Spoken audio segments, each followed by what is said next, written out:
This video is sponsored by Helsinki Metal Festival 2023. Hello everybody out there, this is Kai. And Michael. And we are booked for the Helsinki Metal Fest as headliners on the 11th of August. 11th. After all the cancellations and stuff, we're happy to finally come to your country. Yeah. Come See you watch there us. then. Yeah.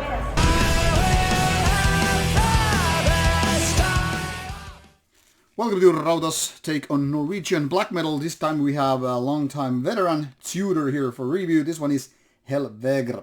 Now, I got to review, or more like listen to this album for the first time at Inferno 2023 during Easter, when this album was a pre-listening party, and when I also got to interview these gentlemen for Rauta, which is a video you might have already seen. And of course, then I got the first impression of the album before doing the interview, like what kind of a thing we're going to get. And I was already convinced this is indeed a good album. And the more spins I got, I mean later on I got the digital promo, and for the last few spins I went for the CD. And I must say this is, in my opinion so far, one of the best black metal albums for 2023. Why so? Well, let's try to tackle them with my review right here.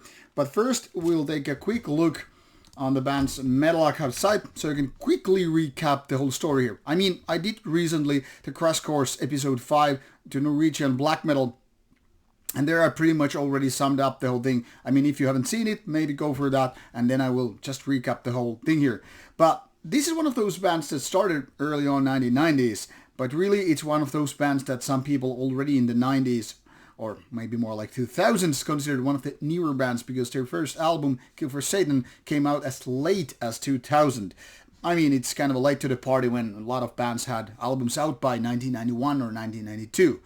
But with demos and all that stuff, the band was really right there quite early on, 1995, and so if you really think about it, now it feels like an old band. But things were different in the late 90s and early 2000s, when really a difference between a couple of years would mean the new wave and the old wave.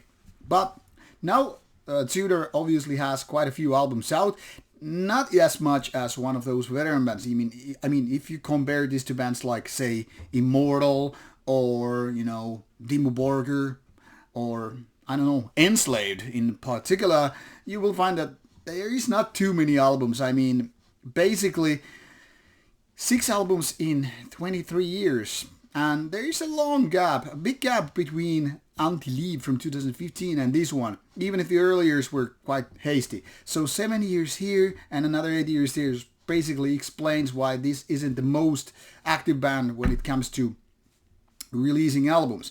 One of the reasons is obviously there have been members change. I mean, if you really take a look at these members, I mean, it's always been Nag and Draugluin, since 1994 anyway. And when you take a look at the past members, it's a little bit different band. There has been different members in the 90s especially. And drummer Anti-Christian played a big role in the band in the past. But nowadays it's all different. I mean, you had different members from various bands and all that stuff, but these two guys have always been in the core, and that's what you see when you take a look, either these kind of album photos or social media of the band and all that stuff. So it's always like that. Now, this album features a new drummer, which isn't even listed here as a member, but you will probably see it in the lineup here as guest session. Yes, John Rice. This was mentioned in the pre-listening party, and I think in the interview as well. And you have a couple of featured members as session musicians on this one, but basically it's once again these two guys and John Rice. I don't know how the future will go for Tsjuder or post Helvegr phase with the Rice on the drums, but he does tremendous works. I mean, he's really accurate. He's not super technical, in the sense that it wouldn't even fit Tsjuder, but he's clearly a great drummer. You will hear the precision and also variety with drums, and I must say, I love his work on this album. But in the end, it comes back to these two guys writing riffs, doing vocals, etc.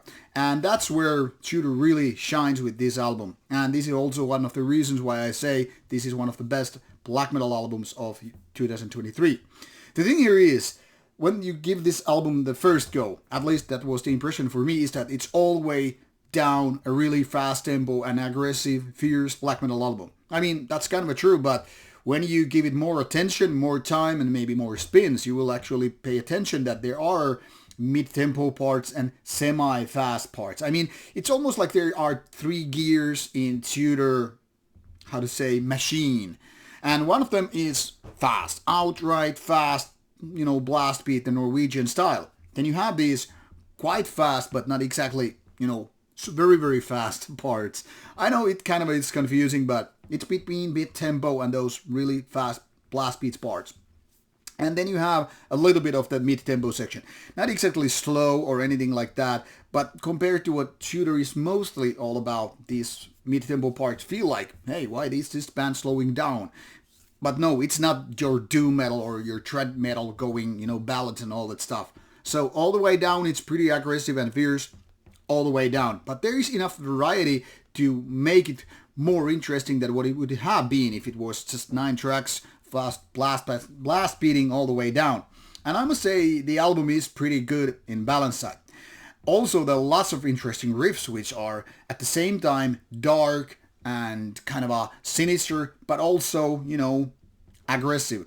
So this is the kind of a basic line what Tsjuder has always been, and this does no exception to that.